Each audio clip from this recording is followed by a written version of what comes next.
Breaking news that we found out that Blake Lively's team, according to her attorney, is actually planning to file an amended complaint in their lawsuit against Justin Baldoni and others.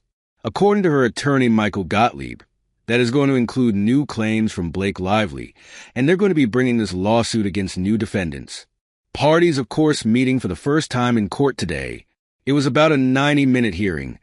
The same tactic that they're doing over and over again of trying to manipulate the court. Boards to get what they want.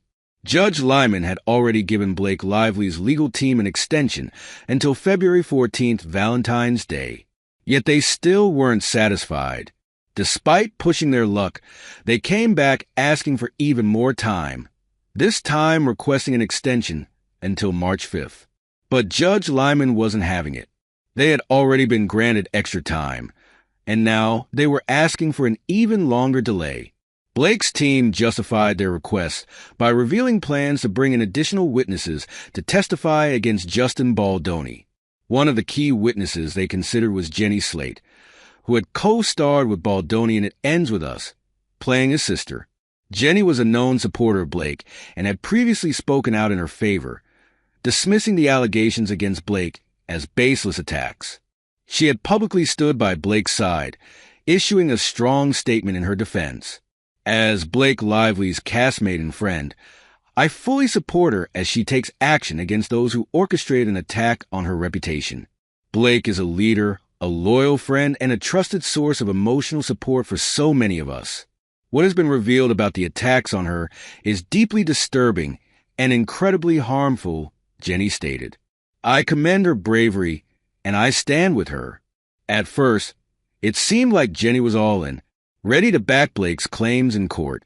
But when it came time to testify, she shocked everyone, especially Blake. Jenny allegedly denied any direct involvement and distanced herself from the case entirely. Despite her reluctance, Blake's legal team still attempted to subpoena her, believing that she had experienced uncomfortable encounters with Baldoni that could strengthen their argument, however. Many speculated that this was nothing more than a strategy to manipulate the case by bringing more women into the lawsuit, making it appear as though Blake's claims had broader legitimacy. But when this tactic didn't play out as expected, Blake's team scrambled to come up with a new approach. That's when they requested yet another extension. Judge Lyman wasn't buying it. When he asked why they suddenly needed more time, Blake's legal team gave a long-winded and overly complicated response, claiming they needed additional time to add new parties to the lawsuit. One of those parties was Jed Wallace and his company, Street Relations. According to Blake's team, Wallace had filed a separate 10-page lawsuit in a Texas federal court that supposedly overlapped with their case. They argued that dealing with his case required additional time. At first glance, it sounded like a reasonable request, but things weren't that simple. Justin Baldoni's lawyer, Brian Friedman, was prepared. He came in swinging, armed with receipts, literal documentation, proving that Blake's team had refused to grant an extension when his team requested one in January during the devastating LA wildfires. While Baldoni's team had faced a legitimate crisis, Blake's legal team refused to grant them any leeway.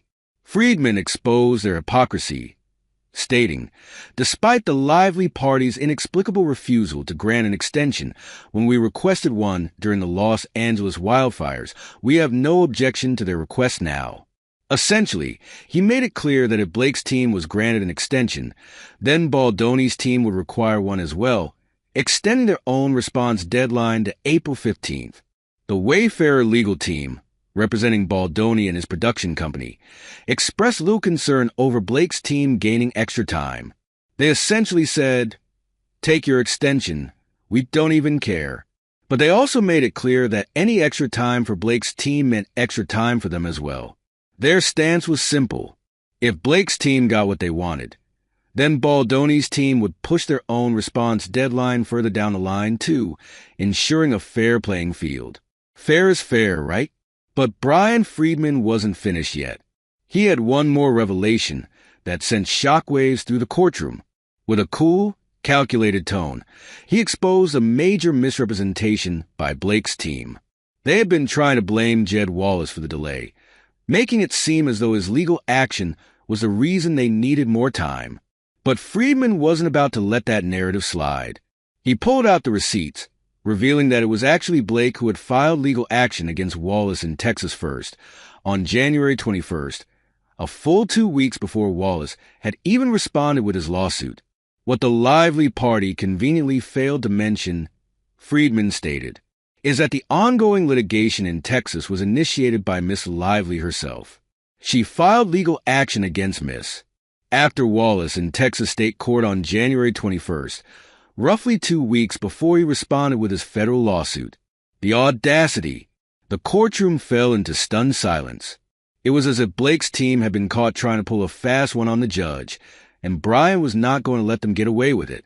Judge Lehman wasn't amused.